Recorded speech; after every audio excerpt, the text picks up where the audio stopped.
The equation of a line is sort of like a recipe for a line. So every different straight line I could draw on this graph, it will have a recipe that goes with it, formed of two ingredients, the gradient of the line and the y-intercept of the line. But once we've got those two things, we just chuck it in this sort of formula we've got here and we'll have our answer.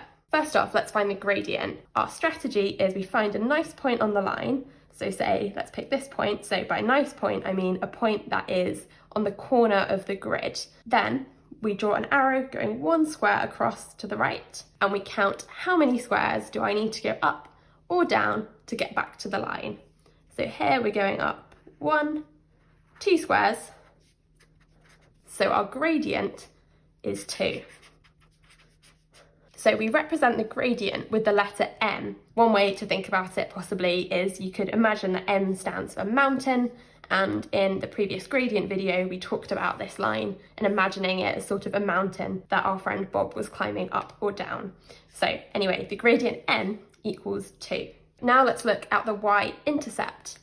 So the y-intercept is where the line crosses the y-axis. So we look up and down this y-axis, this vertical line, and we look, where does this line cross? This line crosses where y equals 1. So I can write C, which is what we call the y-intercept, as 1.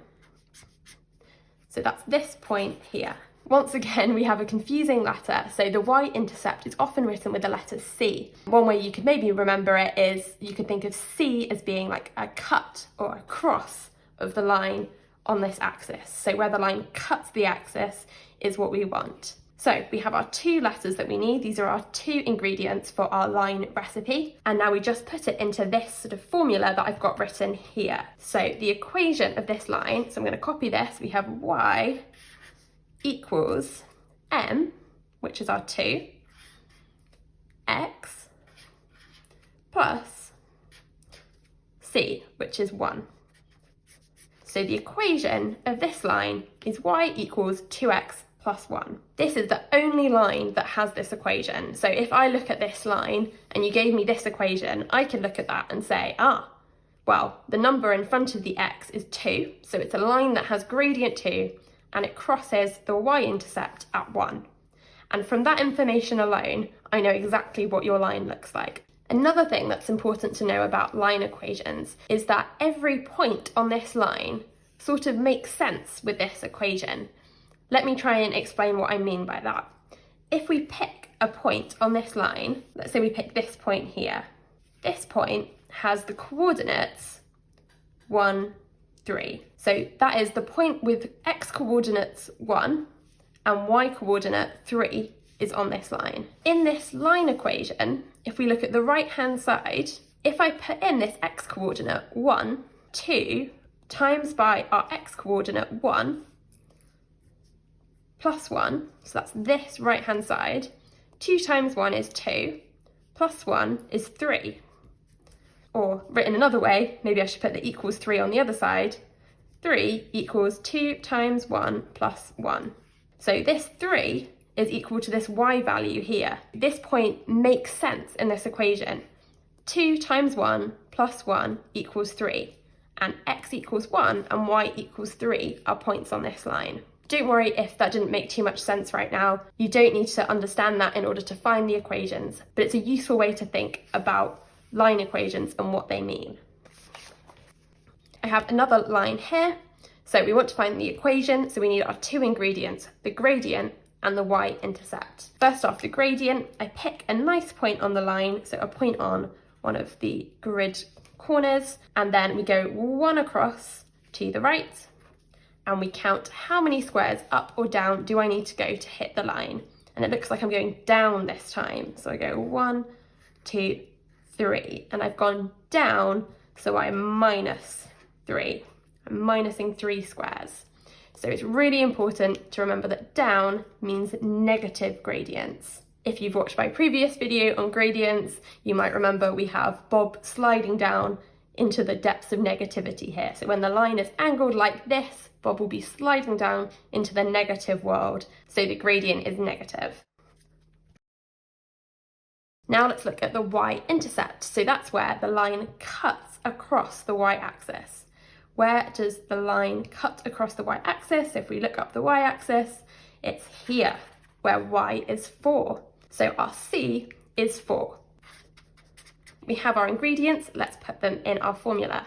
So y equals m is minus 3, x plus c, which is 4. So that is our equation of our line here. Again, remember, this is a nice recipe for our line. If you wanted to find a point on the line and you know the x coordinate, you can put the x value into our recipe here and it will spit out the y value. So if I put in x equals 1, I would get minus 3 times 1 plus 4. So that would be minus 3 plus 4, which is 1, which would give us a y value of 1 when x equals 1. And if we look at the graph, we can see that's true. When x equals 1, y equals 1. That's a point on the line. We've got another line here. We need to find the gradient m. So I'm going to pick a nice point. Let me pick this point here. For every square I go across, how many do I go up or down? Now this one's a little bit interesting. I've gone across 1 and then I don't go up a full square. So it's going to be a fraction, this gradient, because we're not going up the full amount of a square. Now, what is that fraction? Well, it takes us 3 little jumps like this in order to get to a full square. So this is going up a third. So our gradient m is a third.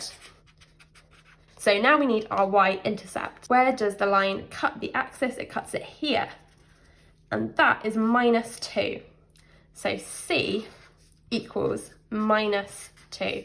So be careful with the negative. It's a negative side of the y-axis here. Let's put this into our line equation. So we have y equals m is a third, x. Now this bit's a bit interesting. So I'll write it as we've written it here. So plus c, and c is minus 2. This is our line equation. It looks a little bit funny because we've got a plus and a minus next to each other. Now, if you add a negative number, it's the same as just subtracting that number. So you can sort of cross out that plus. A third x plus negative 2 is the same as a third x minus 2. So the equation of the line is just y equals a third x minus 2. Let's try a couple more examples. So this example, same as always, we're going to find our gradient first. Pick a nice point. I'll pick this point here. Go across 1 to the right, and in this case we're going down 1 to meet the line. So Bob would be sliding down into the negative land here. So we're going down, we're going minus 1. What about our c value? If we look down this y-axis, c, where it cuts the line, is minus 1 as well. Let's put this together. So our equation is y equals minus 1x. So our m. And then we've got this interesting negative situation with our c. So I could either just write straight away minus 1, or I can follow this and do plus c, which is minus 1. We know from what we said before, this plus minus is the same as just minusing. So I'm going to rewrite this as this. That's a bit better. We've got y equals minus 1x minus 1. So we've got a minus because it was a negative c. There's one other thing we can do. Minus 1x is the same as just minus x. 1x is just saying 1 times x. So 1 times x is just x. So this is actually the same as just saying y equals minus x minus 1. Now our final example. Okay, so let's find the gradient. We pick a nice point. Let's pick this point here. We go across 1 to the right, and it looks like we're going up to reach the line, and we're going up 1, 2, 3, 4, 5. And actually, that's slightly my mistake. We've cut off slightly, but I think that would go to 6 if there was a 6 here. So we're going up 6. It's a very steep gradient. For our y-intercept, where does the line cross the y-axis? If we look down, it crosses it here, which is actually at the origin, at the middle point of our graph. Here, y is 0. The intercept is 0, so c equals 0. Putting this in our formula, we have y equals our gradient, which is 6, and then x plus c, which is 0. This is our line equation. But hold on, if we add 0 to something, we're not really doing anything. It's not really useful information. So I can just write this instead as y equals 6x. And that is our equation of this line. I hope that helped you with finding the equations of lines. So remember, this is the formula you need to remember. There's no really nice way to remember it, but what I do recommend is if you're revising this for an exam, write this on flashcards, put it on post-it notes, stick it around your house. So exactly like this, with y equals mx plus c. Label what m is, label what c is, so you remember that m's the gradient and c means the y-intercept. So put it on post-it notes, check it around the house, put it in so many places that it drives your family insane, you're saying it in your sleep. I don't care how you remember it, but try really hard to remember this, as it is very important for lots of questions. I've made a little tool that you can use to see how changing the slope of a line and where it crosses the y-axis impact the line equation. I'll put a link to that in the description below. Thanks for watching, I hope you enjoyed this video. If you want to see more aesthetic mathsy videos, do check out my channel and subscribe.